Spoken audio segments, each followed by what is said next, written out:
வணக்கம். இது வசந்தம் தொலைக்காட்சியின் இரவு நேர பிரதான செய்தி அறிக்கை. உங்களோடு இணைந்து கொள்ளும் நான் சக்தி வேல் ஸ்ரீதர். இன்றைய நாளுக்கான தலைப்புச் செய்திகளை முதலில் பார்க்கலாம். அனுசரணை வழங்குவோர் புதிய பெஸ்ட் எவர் சன்லைட், முன்பை விட நறுமணத்துடன் சிறந்த செலவைக்கு.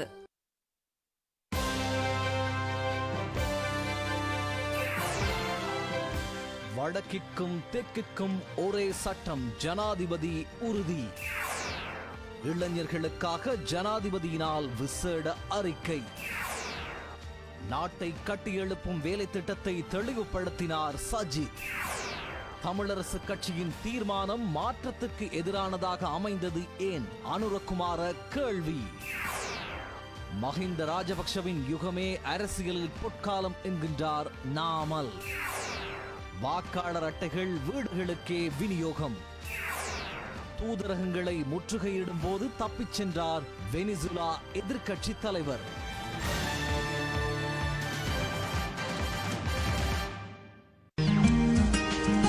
அனுசரணை வழங்குவோர் புதிய பெஸ்ட் எவர் சன்லைட், முன்பை விட நறுமணத்துடன் சிறந்த செலவைக்கு. அவை எமது தலைப்புச் செய்திகள். இனி விரிவான செய்திகளை பார்க்கலாம். லயன் அறை முறையை துரிதமாக முடிவுக்கு கொண்டு வந்து தோட்டப்புற மக்களுக்கு சொந்தமாக காணி உரிமையை வழங்கி வசதிகளுடன் கூடிய கிராமங்களில் வாழும் உரிமையை உறுதிப்படுத்தப் போவதாக ஜனாதிபதி ரணில் விக்ரமசிங்க தெரிவித்தார். இதே நேரம் அண்மையில் பாராளுமன்ற உறுப்பினர் பதவியை ராஜினாமா செய்த தலதா அத்துக்கொரல்ல ஜனாதிபதிக்கு ஆதரவு தெரிவித்து வலிமடை கூட்டத்தில் கலந்து கொண்டார்.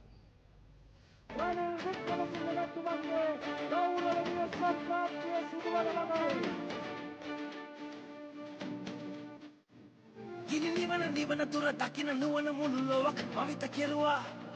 බැහැ කියලා බැහැ නැහැයි කියලා බැහැ යලි යලි යලි කීවා. රටුණු රටට පණ දෙන්න පිනට රට කෙනෙක් හැදුවා.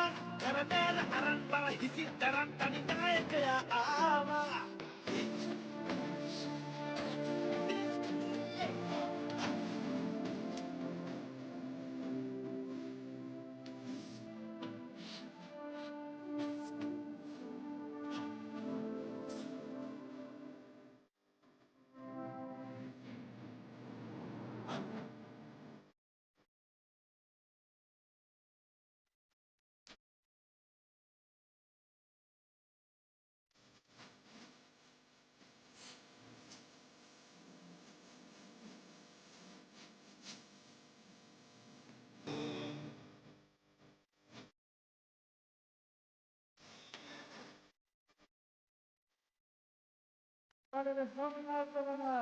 අතිගරු ජනාධිපතිතුමාට රනිල් වික්‍රමසිංහ මැතිතුමාට රට හදන නායකයාට රනිල් වික්‍රමසිංහ මැතිතුමාට දිනන ජනපතිට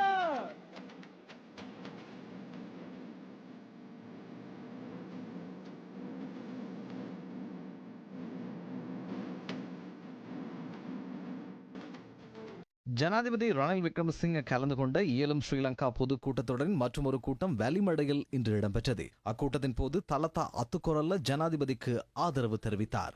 අපි සමග ජනබලවේගේ කාන්තා හයිය අරගෙන වැලිමඩ වේදිකාවට අරගෙන එන්නයි සූදානම් වෙන්නේ. මෙන්න ඔබ පිළිගන්න දිවංගත ගාමිණී අතුකෝරළ මැතිතුමාගේ සවියෙන් පාර්ලිමේන්තුවට ජනතාවට කාන්තාවට සේවය කළ සමගි ජනබලවේගේ කාන්තා සවිය. சவால்களை ஏற்றுக்கொள்ளக்கூடிய தலைமைத்துவமே நாட்டுக்கு தேவை என்பதை மக்கள் தீர்மானித்துள்ளதாக ஜனாதிபதி தெரிவித்தார். மக்கள் பிரதிநிதிகள் பலரும் அங்கு உரையாற்றினர். இந்த நாட்டில் உள்ள அனைத்து மக்களுக்கும் சிறப்பாக வாழக்கூடிய சூழ்நிலையை உருவாக்கிய சுயேட்சை வேட்பாளர் ரணில் விக்ரமசிங்கவை வெற்றியீட்ட செய்வதே எமது ஒரே நோக்கமாகும். செப்டம்பர் 22 இந்த நாட்டின் ஜனாதிபதியாக அன்று ஆரம்பித்த வேலை திட்டத்தின் எஞ்சிய 50% பூர்த்தி செய்ய நீங்கள் சிறப்பாக வாழக்கூடிய சூழ்நிலையை உருவாக்கிய அஞ்சாத தலைவர், சவால்களை வெற்றி கொள்ளக்கூடிய ஒரே தலைவர் ரணில் விக்ரமசிங்க ஆவார்.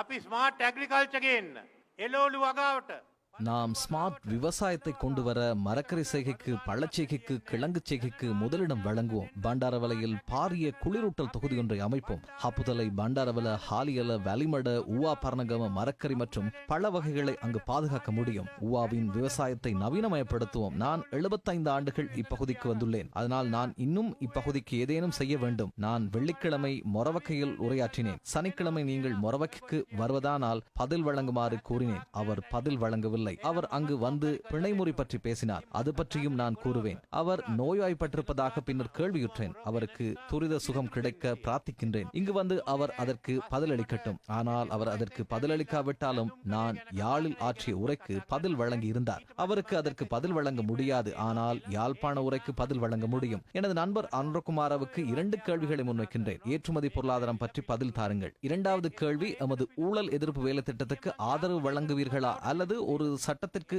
வரையறுத்துக் கொள்வீர்களா? அன்றுகுமார இதற்கு பதில் வழங்கும் வரை சகல மேடைகளிலும் இந்த கேள்வியை கேட்பேன். அன்றுகுமார இதற்கு இணங்குவீர்களா இல்லையா என்பதை கேட்குமாறு உங்கள் அனைவரிடமும் கேட்கின்றேன். தேர்தல் என்பது ஒரு விவாதமாகும். ஒரு மேடையில் கூற அடுத்த மேடையில் பதில் வழங்க வேண்டும். விரைவில் குணமடைந்து குறைந்தபட்சம் இவற்றுக்கு பதிலளிக்க சந்தர்ப்பம் வழங்க வேண்டும் என பிரார்த்திக்கின்றேன். சஜித்தை பற்றி பேச வேண்டியதே இல்லை. මං සජිත් ගැන ඉතින් තව කතා කරන්නට වැඩක් නැහැ. இலங்கை தமிழரசு கட்சியின் தீர்மானம் மாற்றத்துக்கு எதிரான ஒரு தீர்மானமாக மாறியது ஏன் என தேசிய மக்கள் சக்தியின் ஜனாதிபதி வேட்பாளர் அனுரகுமார திசாநாயக்க கேள்வி எழுப்பியுள்ளார். தேசிய மக்கள் சக்தியின் ஜனாதிபதி வேட்பாளர் அனுரகுமார திசாநாயக்கவின் தேர்தல் பிரச்சார கூட்டம் யாழ்ப்பாணத்தில் நடைபெற்றது. யாழ்ப்பாணம் வீரசிங்க மண்டபத்தில் இடம்பெற்ற கூட்டத்தில் தேசிய மக்கள் சக்தியின் யாழ் மாவட்ட அமைப்பாளர் ராமலிங்கம் சந்திரசேகர் உட்பட கட்சி உறுப்பினர்களும் பொதுமக்களும் என பலரும் கலந்து கொண்டனர். බොහෝ දකුණේ දේශපාලනඥයන්ට උතුරත් එක්ක කරන්න ගනුදෙනුවක් ඕගොල්ලෝ ඡන්දෙ දෙන්න 13 දෙන්නම්. அரசியலமைப்பின் 13வது திருத்தத்தை தருவேன், அதனை முழுமையாக அமுல்படுத்துவேன் என்ற அரசியல் ரீதியான வியாபார உறுதிமொழிகளை கூற மாட்டேன். ஒட்டுமொத்த இலங்கை மக்களும் விரும்பும் ஒரு மாற்றத்தை உருவாக்கி புதிய அரசியலமைப்பை கொண்டு வருவேன். தென்னிலங்கை அரசியல்வாதிகள் ஒவ்வொரு ஜனாதிபதி தேர்தலிலும் தமிழ் மக்களுக்கு 13ஐ காட்டி வாக்குறுதிகளை பெறும் முயற்சிகளை தொடர்ச்சியாக முன்னெடுக்கின்றனர். நீண்ட காலமாக புறையோடி இருக்கும் லஞ்சம், ஊழல்வாதிகளை அப்புறப்படுத்தி புதிய இலங்கையை உருவாக்குவதே எனது இலக்கு. அதற்காகவே மக்கள் எங்களுடன் அணி திரண்டுள்ளனர். நாட்டு மக்கள் எம்முடன் திரண்டுள்ள நிலையில் சுமந்திரன் சஜித் பிரேமதாசவுக்கு ஆதரவு வழங்கி தமிழ் மக்களின் எதிர்பார்ப்பை சீரழிக்க பார்க்கின்றார். சஜித் பிரேமதாச 13ஐ தரப்போகிறாரா அல்லது 13+ தரப்போகிறாரா என்பது தொடர்பில் தமிழ் மக்கள் சிங்கள மக்களுக்கு உண்மையை வெளிப்படுத்த வேண்டும். 2 பக்கங்களிலும் நாட்டை அழித்தவர்களே உள்ளனர். நாட்டை அழித்தவர்களால் ஒன்றும் செய்ய முடியாது. அவர்கள் ஒருவருக்கொருவர் சளைத்தவர்கள் அல்ல என்பதை நிரூபித்துள்ளார்கள். நாட்டில் பாரிய சமூக, அரசியல், பொருளாதாரம் ஆகியவற்றில் மாற்றங்கள் தேவை. இன்று நாட்டில் பெரும்பான்மை மக்கள் இந்த மாற்றத்திற்கு தயாராகியுள்ளனர். யாழ் மக்களும் தீர்மானம் ஒன்றை எடுக்க வேண்டும். மாற்றத்துக்காக முன்னின்று தேசிய மக்கள் சக்தியை தெரிவு செய்வதா, பழைய பாதையில் செல்லும் ரணில் அல்லது சஜித்தை தெரிவு செய்வதா? இன்று முழு நாட்டிலும் புதிய எதிர்பார்ப்பு ஒன்று உள்ளது. எமது நாட்டுக்கு மாற்றம் தேவை. இவ்வாறே எமது நாடு செல்ல இடமளிக்க வேண்டாம் என்று தென்பகுதி மக்கள் லட்சக்கணக்கானவர்கள் இந்த மாற்றத்துக்காக முன்னிற்கின்றார்கள். தபால் மூல வாக்களிப்பில் 175 முதல் 80% வாக்குகள் தேசிய மக்கள் சக்திக்கு கிடைத்துள்ளது. அந்த மாற்றத்துக்கு தேசிய மக்கள் சக்திக்காக தெற்கு மக்கள் ஒன்று கூடியுள்ளார்கள். இந்த மாற்றத்துக்கு தெற்கு மக்கள் வீறு கொண்டு எழுந்துள்ளனர். எனவே வடக்கு மக்களான நீங்கள் இந்த மாற்றத்துக்கு எதிராக நிற்கப் போகிறீர்களா அல்லது ஆதரவாக இருக்க போகிறீர்களா? தெற்கில் தமிழ், சிங்கள, முஸ்லிம் பேதமின்றி மக்கள் ஒன்றிணைந்துள்ளனர். இந்த நாட்டுக்கு புதிய மாற்றம் தேவை. எனவே வடக்கு மக்கள் பழைய பாதையை கைவிட்டு புதிய பாதையில் செல்ல ஒன்று சேருங்கள். இலங்கை தமிழரசு கட்சியின் தீர்மானம் புதிய மாற்றத்துக்கு எதிரானது. அதனை நீங்கள் அனுமதிக்கின்றீர்களா? எனவே வடக்கு மக்களிடம் கேட்பது என்னவென்றால், இந்த மாற்றத்தின் பங்குதாரர்களாக நீங்களும் இணையுங்கள். இந்த மாற்றத்துக்காக உத்வேகத்துடன் வேலை செய்யுங்கள். நாட்டின் பெரும்பான்மை மக்கள் மாற்றத்தை ஏற்படுத்த முன்னிற்கும் நிலையில் யாழ் மக்களான நீங்கள் மாற்றத்துக்கு எதிராக எப்படி செயற்படுவீர்கள்? யாழ் புத்திஜீவிகள் பலர் நிறைந்த இடம். எனவே புதிய மாற்றத்துக்கு எதிராக மக்களை வழிநடத்தும் செயற்பாட்டுக்கு இடமளிக்காதீர்கள். அந்த தீர்மானம் பிழையானதென மக்களுக்கு கூறுங்கள். நாம் நிச்சயம் வெற்றி பெறுவோம். தெற்கில் லட்சக்கணக்கான வாக்குகளால் எமது வெற்றி உறுதி. வடக்கு மக்களுக்கு முழுமையாக சட்டத்தினூடான பாதுகாப்பு வழங்கப்படும் என ஜனாதிபதி வேட்பாளர் ஜனாதிபதி ரணில் விக்ரமசிங்க உறுதியளித்துள்ளார். வடக்கு மக்களை மிரட்டியமை குறித்து அனுரகுமார திசாநாயக்க வெட்கப்பட வேண்டும் என்றும் ரணில் விக்ரமசிங்க தெரிவித்தார்.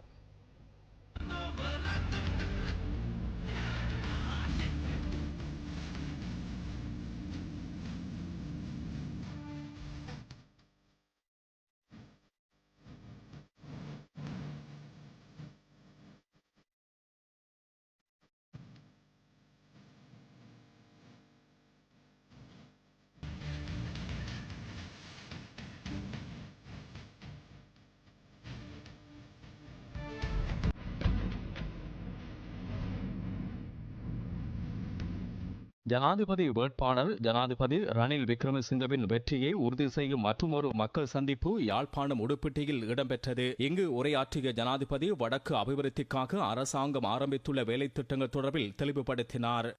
අද රුපියල ශක්තිමත් වෙලා තියෙන්නේ. රුපියල ශක්තිමත් වුණ නිසා බඩු මිලත් අඩු වුණා.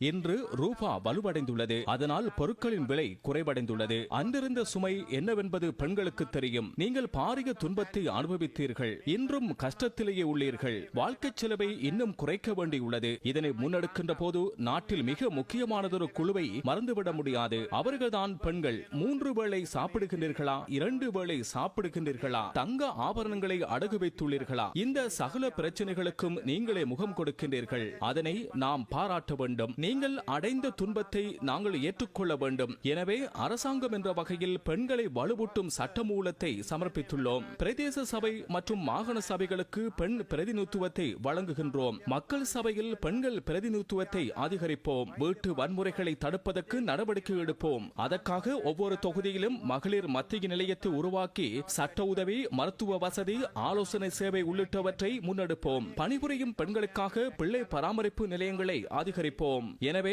நான் பெண்களை மறக்கவில்லை என்பதை கூற வேண்டும். இரண்டாவதாக, இளைஞர்களுக்கு தொழில் வாய்ப்பை பெற்றுக் கொடுக்க வேண்டும். அடுத்த வருடம் தனியார் மற்றும் அரசு துறையில் 1 லட்சம் சுயதொழில் வாய்ப்புகளை ஏற்படுத்திக் கொடுப்போம். யாழ் மக்களை வெளியில் செல்ல விடாமல் யாழ்ப்பாணத்துக்குள்ளேயே தொழில் வாய்ப்புகளை ஏற்படுத்திக் கொடுப்போம். அவ்வாறான திட்டங்களே உள்ளன. நாம் மீண்டும் மாகாண சபைகளை இயக்குவோம். பாரிய அபிவிருத்திகளை மத்திய அரசால் மாத்திரம் முன்னெடுக்க முடியாது. மாகாண சபைகளையும் இயக்க வேண்டும். அந்த வேலை திட்டங்கள் என்னுடைய இணையதளத்தில் காட்சிப்படுத்தப்பட்டுள்ளன. என்னுடைய நண்பர் அனுரகுமார திசாநாயக்க யாழ்ப்பாணத்துக்கு வருகை தந்தார். அவர் இங்கு வந்து தெற்கில் பாரிய மாற்றத்துக்கு மக்கள் முன்வந்துள்ள நிலையில் அந்த மாற்றத்துக்கு மாறாக நீங்கள் நின்றால் தென்பகுதி மக்கள் உங்கள் மீது எப்படியான மனோபாவத்தை கொண்டிருப்பார்கள் என்பதை சிந்தியுங்கள் என கூறினார். அந்த மாற்றத்துக்கு எதிரானவர்களாக, அதற்கு எதிர்ப்பு தெரிவிப்பவர்களாக யாழ்ப்பாணத்தை அடையாளப்படுத்த நீங்கள் விரும்புகிறீர்களா என்று கூறினார். இது கட்டாயப்படுத்துவதாகும், அச்சுறுத்தல் விடுப்பதாகும். 2010ஆம் ஆண்டு யாழ்ப்பாணத்துக்கு வந்து நாம் சரத் பொன்சேகாவுக்கு வாக்களிக்குமாறு கூறினோம். நீங்கள் சரத் பொன்சேகாவுக்கு வாக்களித்தீர்கள். சிங்கள மக்கள் மஹிந்த ராஜபக்சவுக்கு வாக்களித்தார்கள். அதற்காக யாழ்ப்பாணத்தை அழிக்க சிங்கள மக்களுடன் மஹிந்த ராஜபக்ச இங்கு வந்தாரா? 2019ஆம் ஆண்டு இம்மக்கள் சஜித்துக்கு வாக்களித்தார்கள். சிங்கள மக்கள் கோட்டாபயவுக்கு வாக்களித்தார்கள். அதற்காக தமிழ் மக்களை அழிக்க கோட்டாபய இங்கு வரவில்லை. அப்படியென்றால் அனுரகுமார திசாநாயக்க ஏன் இப்படி பேசுகின்றார்? இது அச்சுறுத்துவதாகும். மக்கள் விடுதலை முன்னணி அச்சுறுத்தல் விடுக்க பழகியுள்ளது. முதலில் அனுரகுமார திசாநாயக்க வெற்றி பெறப் போவதில்லையே, அதற்கான அறிகுறிகளும் இல்லை. இந்நாட்டின் ஜனாதிபதி என்ற வகையில் வடக்கு மக்களுக்கு சட்டத்தின் பாதுகாப்பு உள்ளது என்பதை கூறிக்கொள்கின்றேன். என்னுடைய நண்பர் திசாநாயக்கவுக்கு நான் கூறுவது தமிழ் மக்களிடம் மன்னிப்பு கோருங்கள் என்பதாகும். இதில் சிங்கள மக்களையும் சேர்த்துக் கொண்டதால் அவர்களிடமும் மன்னிப்பு கோர வேண்டும். யாழ் மக்கள் நீங்கள் விரும்பிய விதத்தில் வாக்களிக்க முடியும். இவை அனைத்தையும் பாதுகாக்க 21ஆம் தேதி கேஸ் சிலிண்டருக்கு முன்பாக புல்லடியிடுங்கள். මේ සියල්ලම ආරක්ෂා කරන්න 21 වෙනිදා ගෑස් සිලින්ඩර් ලං කතරේ ගහන්න කියලා. மக்கள் பிரதிநிதிகள் பலரும் இக்கூட்டத்தில் உரையாற்றினர். இன்னைக்கு இந்த நாட்டுல மாகாண சபையில காணி உரிமை வேணும்னு எல்லாம் கேக்குறாங்க. அது கொடுக்கணும் கம்பல்சரி. ஆனா வடகிழக்குல மாத்திரம் வந்து கொடுக்கப்படல, மத்த பகுதியெல்லாம் கொடுத்திருக்குன்னு சொல்லி நிறைய பேருக்கு நினைச்சிட்டு இருக்காங்கன்னு நினைக்கிறேன். இலங்கையில இருக்க 9 மாகாணங்களையும், சிங்கள மக்கள் முழுமையா ஆட்சி செய்யற மாகாணங்களையும், முஸ்லிம் மக்கள் இருக்கிற மாகாணங்களையும், தமிழ் மக்கள் இருக்கிற மாகாணம், எந்த மாகாணத்திலையும் போலீஸ் பவரும் காணி பவரும் வழங்கப்படல. அப்ப அரசாங்கத்தோட பயணிச்சு நீங்க இந்த பகுதிக்கு போலீஸும் காணி உரிமையும் கேக்குறீங்க. அரசாங்கம் வந்து நாட்டில் இருக்க எல்லா பகுதிக்கு தான் தருவேன்னு சொல்றாங்க. அப்ப அந்த பதவியை தமிழ் மக்கள் பாராளுமன்ற உறுப்பினர்கள் எடுத்தீங்கன்னா வடகிழக்கு மட்டும் தமிழ் போலீஸ் பவர் இல்ல, இலங்கையில அம்பாந்தோட்டையில ஆரம்பிச்சு மலையத்துல இருந்து அனைத்து பகுதியிலையும் போலீஸும் காணி பவரும் பாராளுமன்றத்தில் கேபினட் மினிஸ்டரும் ஸ்டேட் மினிஸ்டருக்கு எடுத்துக்கலாம். நாளைக்கு எந்த பிரச்சனையை தீர்க்கலாம். ஆனா அதுக்கான முயற்சிகள் இந்த பகுதியில இருந்தா வரணும். வட மாகாணத்தை சேர்ந்த ரிஷாட் பதுரின் அமைச்சரா இருக்கட்டும், கிழக்கு மாகாணத்தை சேர்ந்த ஹக்கீம் அமைச்சராக இருக்கட்டும், எதிர்கட்சி தலைவர்களுக்கு ஆதரவு கொடுத்திருக்கணும் நிபந்தனை அடிப்படையில். ஆனால் வடக்குல மட்டும் தமிழரசு கட்சியில இருந்த கௌரவ சுமந்திரன் அவர்கள் எந்த ஒரு நிபந்தனையும் அற்று, எங்களோட மக்களுக்கு என்ன தேவை என்ற கோரிக்கையும் வைக்காம நிபந்தனை அற்ற ஆதரவை கொண்டு போய் கொடுத்திருக்கிறார். இது தமிழ் மக்களுக்கான ஒரு துரோகம் அல்லவா? ஏனென்றால் இன்றைக்கு தமிழ் மக்களுடைய வாக்குகளை தாங்கள் வைத்திருப்பதென்ற ஒரு மாயை நெய்த்து கொண்டு தாங்கள் இன்றைக்கு எங்களை தமிழ் மக்கள் எல்லாரையும் ஒரு புதைக்குழிக்குள்ள தள்ளுறதுக்கான ஒரு மிகப்பெரிய ஒரு சூழ்ச்சி நடக்கிறது. அந்த சூழ்ச்சிக்குள் எங்களுடைய தமிழ் மக்கள் போக மாட்டார்கள் இந்த நேரத்தில் சொல்லிக் கொள்றேன். செப்டம்பர் 21ஆம் தேதி வடகிழக்கு மக்கள், இந்த நாட்டு மக்கள் அனைவரும் அணி திரண்டு எங்களுடைய இருப்பை காப்பதற்கு, நிலைமையை பேணுவதற்கு, இந்த பொருளாதாரத்தை மீட்டெடுப்பதற்கு எங்களுக்கு தெரிந்த, எங்களுக்கு அதாவது அனுபவம் உள்ள, அதே நேரம் வரலாறுல இந்த கடந்த 2 வருஷத்துல எங்களுக்கு நிம்மதியை தந்த தலைவரை நாங்க தெரிவு செய்யணும். தேசிய மக்கள் சக்தியின் ஜனாதிபதி வேட்பாளர் அனுரகுமார திசாநாயக்க யாழ்ப்பாணத்தில் இனவாதத்தை அடிப்படையாக கொண்ட கருத்தினை வெளியிடவில்லை என இலங்கை தமிழரசு கட்சியின் ஊடக பேச்சாளரும் பாராளுமன்ற உறுப்பினருமான எம்.ஏ. சுமந்திரன் தெரிவித்தார்.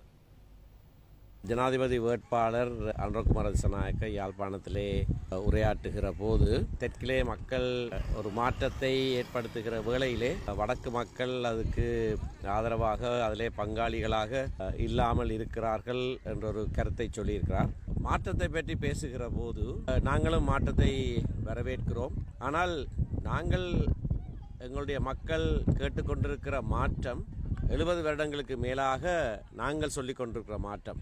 எங்களுடைய கவலை தெற்கில் இருக்கிறவர்கள் அதிலே பங்குதாரர்களாக வராமல் இன்னமும் இருந்து கொண்டிருக்கிறார்கள். அவர்களுடைய மனங்கள் எப்பொழுது மாறப்போகிறது என்ற ஒரு ஆதங்கம் இருக்கிறது. ஆனால் இந்த கருத்தை நான் முதல்ல கேள்வியுற்ற போது இது ஒரு இனவாத கருத்தாக நான் கருதவில்லை. திரு அனுரகுமார திசாநாயக்க அவர்களை நன்கு அறிந்தவன் என்ற வகையிலேயும் அவர் ஒரு இனவாத கருத்தாக இதை சொல்லியிருக்க மாட்டார் என்று நான் நம்புகிறேன். ரணில் விக்ரமசிங்க எதிர்வரும் ஜனாதிபதி தேர்தல் வெற்றியின் பின்னர் தமிழ் மக்களின் பிரச்சனைகளை தீர்த்து வடக்கை அபிவிருத்தி செய்வார் என்ற நம்பிக்கை உள்ளதென இலங்கை தமிழரசு கட்சியின் சிரேஷ்ட தலைவர் மாவை சேனாதிராஜா தெரிவித்தார். யாழ்ப்பாணத்தில் இடம்பெற்ற இயலும் ஸ்ரீலங்கா பொதுக்கூட்டங்களில் கலந்து கொண்டதன் பின்னர் ஜனாதிபதி ரணில் விக்ரமசிங்க காங்கேசன் துறையில் உள்ள மாவை சேனாதிராஜாவின் இல்லத்துக்கு சென்று அவருடன் கலந்துரையாடினார். அதன் பின்னர் ஊடகங்களுக்கு கருத்து வெளியிட்ட மாவை சேனாதிராஜா தமிழ் மக்களின் பிரச்சினை மற்றும் வடக்கு அபிவிருத்தி தொடர்பில் ஜனாதிபதியுடன் கலந்துரையாடியதாக குறிப்பிட்டார். ஜனாதிபதியாக இருக்கின்ற இந்த ஜனாதிபதி தேர்தலில் வேட்பாளராகவும் விளங்குகின்ற ரணில் விக்ரமசிங்க அவர்கள் எங்களுடைய இல்லத்துக்கு வருகை தந்து என்னோடு சந்திப்பு ஏற்படுத்த வேண்டும் என்று வந்திருந்தார். நானும் அவரை வரவேற்று, தேர்தலில் நீங்கள் வெற்றி பெற வேண்டும், தேர்தலிலே உங்களுக்கு பாரிய கடமைகள் இருக்கின்றன, இந்த கடமைகளில் ஏற்கனவே தீர்க்கப்படாத இனப்பிரச்சனைக்கு ஒரு தீர்வு காணுவது மிகவும் முக்கியமானது. அதே போல போர்னாலே பாதிக்கப்பட்ட தமிழர்களுடைய வாழுகின்ற பிரதேசங்களில் நவீன முறையில் பொருளாதார ரீதியாகவும் உங்களுக்கு பொருளாதார துறையிலே அபிவிருத்தி நடவடிக்கைகளிலே போதிய அனுபவம் உண்டு. அந்த அடிப்படையிலும் போர்னாலே பாதிக்கப்பட்ட இந்த பிரதேசத்திலும் பொருளாதார ரீதியாகவும் நீங்கள் வளமான ஒரு எதிர்காலத்தை கட்டியெழுப்ப வேண்டும் என்று கேட்டிருந்தோம். தான் அதை தேர்தல் முடிந்ததும் தானும் அந்த நிலைப்பாட்டில் இந்த நாட்டை கட்டியெழுப்புவதில் தான் நம்பிக்கை கொண்டிருக்கின்றேன் என்று குறிப்பிட்டார். விளம்பர இடைவேளையை தொடர்ந்து மீண்டும் உள்நாட்டு செய்திகளை எதிர்பாருங்கள். அனுசரணை வழங்குவோர் சனி டிடர்ஜென்ட் பவுடர் கிலோ 1 ரூபாய் 330. எங்களின் வாக்குறுதி நம்ப முடியாத குறைந்த விலைகள். காங்கில்ஸ் ஃபுட்ஸ்டே. நாட்டை வெற்றிப்படுத்த இப்பொழுதே அழைப்புடன் இணையுங்கள். ஒவ்வொரு நோக்கியோவிலும் நல்ல நிலையில் இருக்கும் ரியல் சிக்கனுடன் இயற்கையான மசாலா பொருட்கள் கலந்துள்ளதால் தயாரிக்கும் ஃப்ரைட் ரைஸ் ஒவ்வொன்றும் தனிச்சுவைதான். No chicken cube, real chicken சுவையில் ஃப்ரைட் ரைஸ் வீட்டிலேயே. ஊழலுக்கு எதிரான நீங்களும் இப்பொழுதே அழைப்புடன் இணையுங்கள். பெஸ்ட் ஆஃப் சன்லைட் 70 ரூபாயால் குறைக்கப்பட்டு இப்போது 380 ரூபாய் மட்டுமே.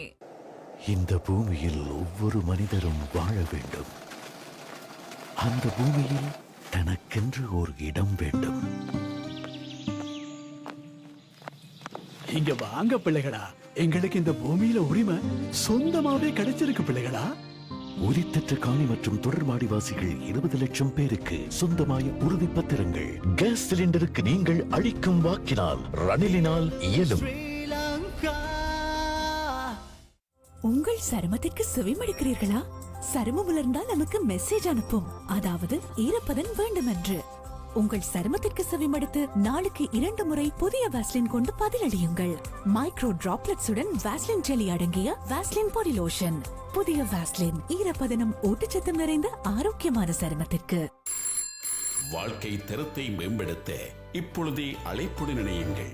சமூக சந்தை பொருளாதார கொள்கையினூடாக பொருளாதார சுதந்திரம், பொருளாதார நீதி அனைவருக்கும் கிடைக்கும் வகையில் சந்தையை பரவலடைய செய்து பொருளாதாரத்தை வலுப்படுத்த அவசியமான நடைமுறையான செயற்திட்டமும் நிபுணத்துவமிக்க அணியும் இருப்பது சஜித்துடன் தான். சரியான அணியுடன் தேசத்தை கட்டியெழுப்பும் சரியான திட்டத்தை கொண்ட சரியான தலைமை சஜித். தாம் இளைஞர் யோதிகளுக்கு சிறகுகளை வழங்கும் போது மக்கள் விடுதலை முன்னணி அவர்களின் கால்களுக்கு விலங்கிட்டதாக ஜனாதிபதி ரணில் விக்ரமசிங்க தெரிவித்துள்ளார். வெள்ளை அறிக்கையை அமுல்படுத்த மக்கள் விடுதலை முன்னணி வாய்ப்பளித்திருந்தால் நாட்டின் இளைஞர் யுவதிகளுக்கு ஆங்கில கல்வி அறிவு கிடைத்திருக்கும் என ஜனாதிபதி குறிப்பிட்டார். இளைஞர் யுவதிகளுக்கான விசேட உரையின் போதே அவர் இதனை தெரிவித்தார். අපේ අහිංසක තරුණ තරුණියන්ට அத்தியாபனே கியானே அத்தாட்டு. நமது அப்பாவி இளைஞர் யுவதிகளுக்கு கல்வி என்பது சிறகுகளாகும். சிறகுகள் இருக்குமெனில் எந்த இடத்திற்கும் பறந்து செல்ல முடியும். அதனால்தான் நாம் இலவச கல்வி முறையை உருவாக்கினோம். பிரதமர் DS சேனாநாயக்கவின் காலத்தில் மத்திய மகா வித்தியாலயங்கள் உருவாக்கப்பட்டன. ஜனாதிபதி JR ஜெயவர்தனவின் காலப்பகுதியில் பாடசாலை மாணவர்களுக்கு இலவசமாக புத்தகங்களை வழங்கும் வேலைத்திட்டத்தை ஆரம்பித்தோம். நான் கல்வி அமைச்சராக இருந்த காலப்பகுதியில் ஆசிரியர்களை பரீட்சை நடத்தி இணைத்துக் கொண்டேன். கல்வி நிர்வாக சேவையை உருவாக்கினேன். விசேடமாக ஆசிரியர்களுக்கு பயிற்சி கல்வியற் கல்லூரிகளை உருவாக்கினேன். நாம் இலங்கையில் கணனி கல்வியை ஆரம்பித்தோம். பின்னர் இணையதளத்தோடு இணைந்தோம். அறநெறி கல்விக்காக அறநெறி நிலையங்களுக்கு நிதி வழங்கினோம். தேசிய கல்வி நிர்வாகத்தை உருவாக்கினேன். இதனால் இந்த நாட்டில் கல்வி பாரிய அளவில் வளர்ச்சி அடைந்துள்ளது. அன்று ஒரு பல்கலைக்கழகம் மாத்திரமே இருந்தது. இன்று 17 பல்கலைக்கழகங்கள். கால்களுக்கு விலங்கிட்டால் பறப்பது மட்டுப்படுத்தப்படும். சகல பாடசாலை மாணவ மாணவிகளுக்கும் ஆங்கிலம் கற்பிக்குமாறு நான் வெள்ளை அறிக்கையினூடாக குறிப்பிட்டேன். இதற்கு அன்று மக்கள் விடுதலை முன்னணி எதிர்ப்பு தெரிவித்தது. பாடசாலைகளிலும் நாட்டுக்குள்ளும் பாரிய எதிர்ப்புகள் நடவடிக்கைகளை முன்னெடுத்தனர். அதனால் இதனை நடைமுறைப்படுத்த எமக்கு சந்தர்ப்பம் கிடைக்கவில்லை. அதனால் இன்று எமது இளைஞர் யுவதிகள் பலருக்கு ஆங்கில கல்வி கிடைக்கவில்லை. நாம் சிறகுகளை வழங்கினாலும் மக்கள் விடுதலை முன்னணி கால்களுக்கு இட்ட விலங்கினால் இப்படி நிலைமை ஏற்பட்டுள்ளது.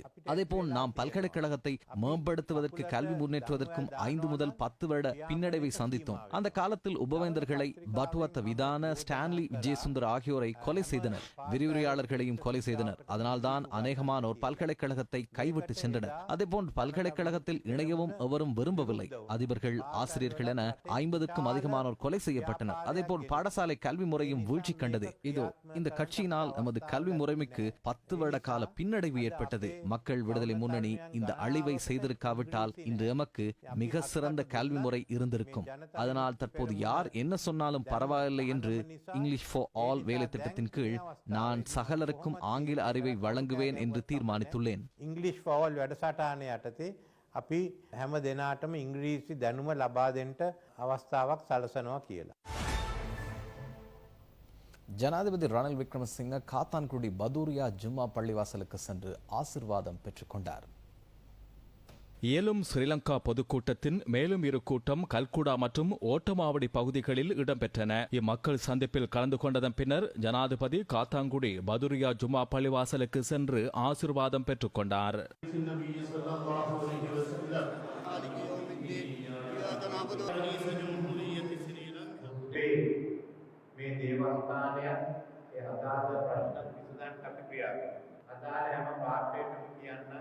මේක සාමකාමීව විසඳුමකට එන්න කියලා. මුස්ලිම් ජනතාව එකතු වෙන්න. ஜனாதிபதி பள்ளிவாசலுக்கு சென்று மீண்டும் திரும்பும் போது காத்தான்குடி நகர வர்த்தகர்கள் மற்றும் சாமானிய மக்களுடன் சுமூக கலந்துரையாடலிலும் ஈடுபட்டார். ஹோட்டல் தான் තියෙනවද? බීච්ல ஹோட்டல் போடுறதுக்கு இடம் இருக்குதானேங்க? එහෙනම් මෙහෙත් හෝටලයක් දෙකක් දාන්න කියමු නේද? We can sir. There are beautiful places. මම බැලුවේ බැටික්ලෝලත් හෝටල්ස් දාන්න. Yes. ඉතින් මේ වතරන් ජනාධිපති. ජය වේවා. ජය වේවා. ජය වේවා. පොඩ අයින්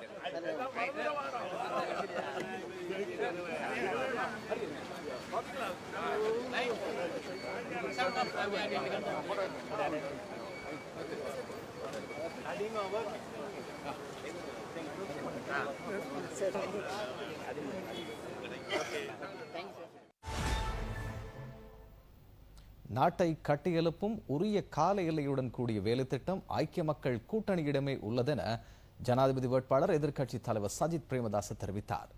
டீல் அரசியலுக்கு முற்றுப்புள்ளி வைக்க உள்ளதாகவும் அவர் குறிப்பிட்டார்.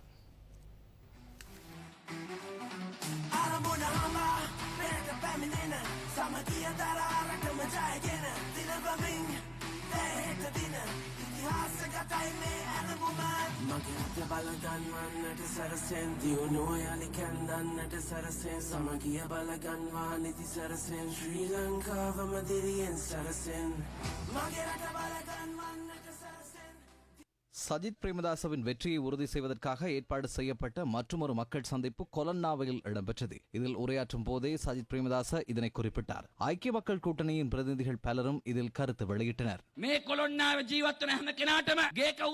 கொலன்னாவையில் வாழும் அனைவருக்கும் வீட்டுரிமையை வழங்க உள்ளதுடன் சகல பிள்ளைகளுக்கும் தரமான கல்வியை வழங்குவது மாத்திரமல்லாமல் சகல மக்களுக்கும் சிறந்த சுகாதார வசதிகளை வழங்கி கொலன்னாவையை வணிகமயமாக்கி சகலரது கைகளிலும் பணப்புழக்கத்தை அதிகரித்து அபிமானத்துடன் வாழக்கூடிய கொலன்னாவையை உருவாக்கும் செயற்பாட்டை 21ஆம் தேதி முதல் ஆரம்பிக்க உள்ளோம்.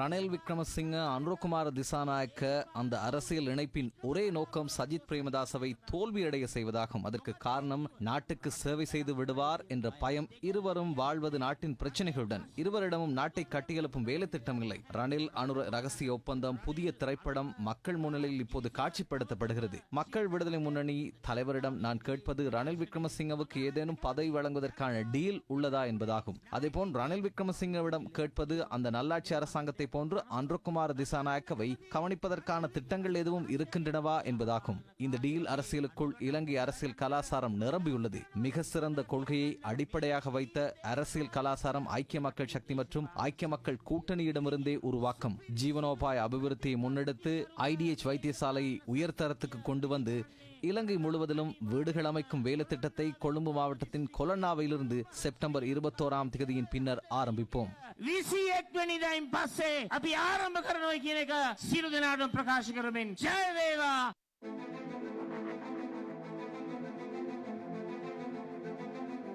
இதேவேளை ஜனாதிபதி வேட்பாளர் எதிர்க்கட்சி தலைவர் சஜித் பிரேமதாச சட்டத்தரணிகள் மாநாட்டில் கலந்து கொண்டார். அதில் உரையாற்றிய அவர் 2019ஆம் ஆண்டின் பின்னர் நாட்டுக்குள் ஜனநாயகம் இருக்கவில்லை என குறிப்பிட்டார். நாட்டின் அரசியலமைப்பு தனி நபர்களை மையப்படுத்தி உருவாக்கப்படக்கூடாது. நாட்டின் ஜனநாயகம், சுதந்திரம், மக்களின் உரிமை, தேசிய பாதுகாப்பு ஆகிய சகல பகுதிகளும் பாதுகாக்கப்படக்கூடிய வகையில் புதிய அரசியலமைப்பு, அதாவது நிறைவேற்று அதிகாரத்தை நீக்கும் அரசியலமைப்பை கொண்டுவர நாம் தலைமைத்துவம் வழங்குவோம். முறைமை மாற்றத்துக்காக சட்டம் அரசியலமைப்பு என்பதே எமது துணைப்பொருளாகும். இதுதான் எமது வேலை திட்டம். அரசியலமைப்பின் அடிப்படை உரிமை பகுதி சிவில் மற்றும் அரசியல் உரிமைக்கு மாத்திரம் மட்டுப்படுத்தக்கூடாது. பொருளாதார, சமூக, மத, கலாச்சார மற்றும் ஏனைய உரிமைகள் வரை அது விரிவடைய வேண்டும். சிறந்த உதாரணமாக ஆரோக்கியமான தீர்மானங்களை எடுக்க நாம் நடவடிக்கை எடுப்போம். ஜனாதிபதி பதவி என்பது நாட்டின் உரிமையும் உங்களது உரிமையும் எழுதி வாங்குவதற்கான விடயம் அல்ல. இது தற்காலிக பொறுப்பாகும். இந்த தற்காலிக பொறுப்பை மிக சிறந்த முறையில் பொறுப்பேற்று நாட்டுக்காக மேற்கொள்ளக்கூடிய சகல கொடுக்கல் வாங்கல்களையும் தேசிய தேவை குறித்து சிந்தித்து மேற்கொள்வோம். ජාතික අවශ්‍යතාවය ගැන අපි ඉලක්ක කරා යන්නට කටයුතු කරනවා. முன்னாள் ஜனாதிபதி மஹிந்த ராஜபக்ஷவின் ஆட்சி காலம் நாட்டின் பொருளாதாரத்தின் பொற்கால யுகம் எனவும் அந்த யுகத்தை மீள ஏற்படுத்த உள்ளதாகவும் ஜனாதிபதி வேட்பாளர் நாமல் ராஜபக்ஷ தெரிவித்தார். கடவத்தையில் இடம்பெற்ற மக்கள் சந்திப்பில் கலந்து கொண்ட போதே அவர் இதனை குறிப்பிட்டார். மக்கள் பிரதிநிதிகள் பலரும் இதில் கலந்து கொண்டனர். மஹிந்த ராஜபக்ஷ யுகය තමයි ලංකාවේ இலங்கை அரசியலின் கிருத்திமிக்க யுகம் என்றால் அது மஹிந்த ராஜபக்சவின் யுகமாகும். பொருளாதார வளர்ச்சி வேகம் சீனாவுக்கு அடுத்தபடியாக இருந்தது. வங்கி வட்டி வீதம், வேலைவாய்ப்பின்மை ஒற்றை இலக்கத்தில் காணப்பட்டன. வேகமாக அபிவிருத்தி அடைந்த நாடு வீழ்ச்சி அடைந்த நாடாகவே கோட்டாபய ராஜபக்சவினால் பொறுப்பேற்க வேண்டி ஏற்பட்டது. அதனுடன் இணைந்து கோவிட் சவாலும் வந்தது. உலக நாடுகள் மக்களை மரணிக்கச் செய்து பார்த்துக் கொண்டிருக்கையில் நாம் மனித உயிர்களை பாதுகாக்க செயல்பட்டோம். இந்நாட்டில் இலகுவான வரிக்கொள்கை அமலாக வேண்டும் என்பதே எமது எண்ணம். அதிகளவான வரி அறுவடும் கொள்கையால் மக்களுக்கோ அரசாங்கத்துக்கோ நன்மை கிட்டப் போவதில்லை. அதனை நாம் கடந்த காலங்களில் பார்த்தோம். 10-15 வரிமுறைகளை அமல்படுத்தியுள்ளார். இன்னும் சில வரிமுறைகளை கொண்டு வருவதாக அறிவித்துள்ளார்கள். இதனூடாக நாட்டு மக்களே இன்னல்களுக்கு முகம் கொடுத்துள்ளனர். அன்று வரி அதிகரிக்கப்படாமல் சம்பள அதிகரிப்பு சாத்தியமில்லை என்றார்கள். தேர்தல் நெருங்கும் போது எல்லோரும் சம்பளத்தை அதிகரிக்கப் போவதாக கூறுகின்றார்கள். வரியை பற்றி பேசுவதே இல்லை. யாரை ஏமாற்றுகின்றார்கள் என்று எனக்கு தெரியவில்லை. இந்த தகவலை கிராமங்களுக்கு கொண்டு செல்லுங்கள். கட்சியை வெற்றி பெறச் செய்வதுடன் உங்களுக்காக வளர்ச்சியடைந்த நாட்டை உருவாக்குவதற்கு மொட்டு சின்னத்தின் முன்பாக புல்லடியிடுங்கள். ඔබ වෙනුවෙන් දියුණු රටක් හදන්න පොහොට්ටුව ඉස්සරහා කතරේ ගහන්නේ කියන ආදරණීය ඉල්ලීම කරමින් මාතෘ භූමියට ජය වේවා. 2024ஆம் ஆண்டு ஜனாதிபதி தேர்தலுக்கான உத்தியோகபூர்வ வாக்காளர் அட்டைகளை விநியோகிக்கும் விசேட தினம் இன்றாகும்.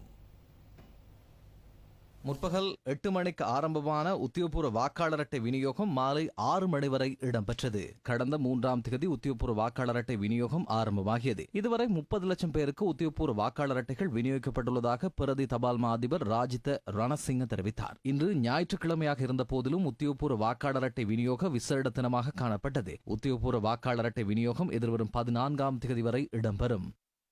இதே நேரம் உத்தியோகபூர்வ வாக்காளர் அட்டைகளை விநியோகித்துக் கொண்டிருந்த களுத்துறை தெற்கு தபாலக ஊழியர் ஒருவரை தாக்கிய நபர் கைது செய்யப்பட்டார். குறித்த நபருடன் ஏற்பட்ட தகராறு காரணமாக தாக்குதல் இடம்பெற்றுள்ளதாக போலீசார் தெரிவித்தனர். கடமைக்கு இடையூறு ஏற்படுத்தும் விதத்தில் செயற்பட்டதாக குற்றம் சாட்டப்பட்ட சந்தேக நபர் கைது செய்யப்பட்டார். தபால் மூல வாக்குச்சீட்டை படம் பிடித்ததாக குற்றம் சாட்டப்பட்ட முல்லைத்தீவு பகுதி பாடசாலை அதிபர் ஒருவர் கைது செய்யப்பட்டுள்ளார். குறித்த அதிபர் கடந்த 6ஆம் தேதி முல்லைத்தீவு கல்வி அலுவலகத்தில் தபால் மூல வாக்குச்சீட்டை படம் பிடித்ததாக போலீசார் தெரிவித்தனர். அதனை கண்காணித்த தேர்தல் அதிகாரிகள் குறித்த அதிபரின் செல்லிட தொலைபேசியை பரிசீலித்தனர். இது தொடர்பாக முல்லைத்தீவு போலீசாரை அறிவுறுத்தியதன் பின்னர் குறித்த அதிபர் தேர்தல் சட்டங்களை மீறிய குற்றச்சாட்டின் கீழ் கைது செய்யப்பட்டதாக போலீசார் தெரிவித்தனர்.